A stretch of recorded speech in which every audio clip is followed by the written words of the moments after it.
Next tonight, have a look at this. Car after car parked on double yellow lines, also parked completely blocking the pavement on one side there.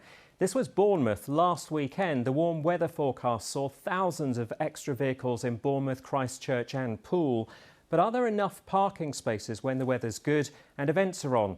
And is the punishment for dumping a vehicle illegally like this severe enough to deter those who do it?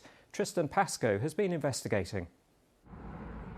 The BCP council area has dozens of beachfront car parks along its coastline with thousands of spaces.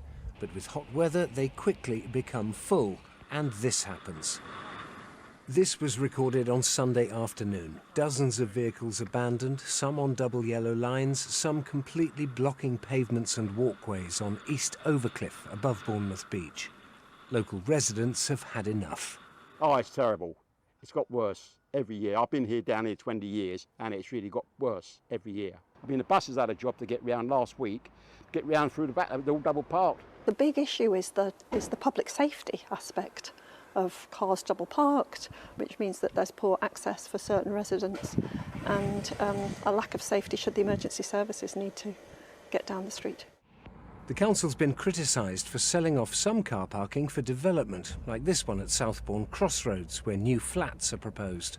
It is so short-sighted of the council to quickly earn money, flog off the car parks, but in the long term, where do people park? That affects the economy and of course causes hassles on the roads because people are parking on double yellow lines. BCP Council says it was a preceding council that decided to sell the site because it was deemed surplus to requirements. As for illegal parking now, the fine is £70, but half that if paid speedily, and it's clearly not putting people off.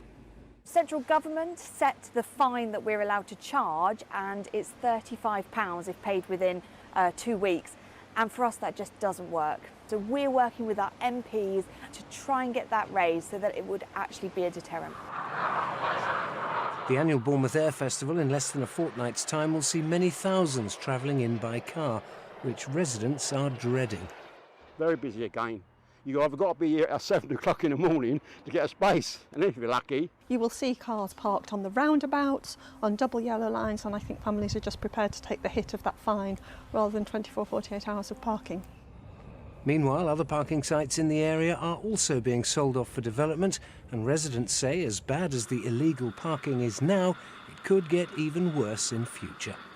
Tristan Pascoe, BBC South Today in Bournemouth.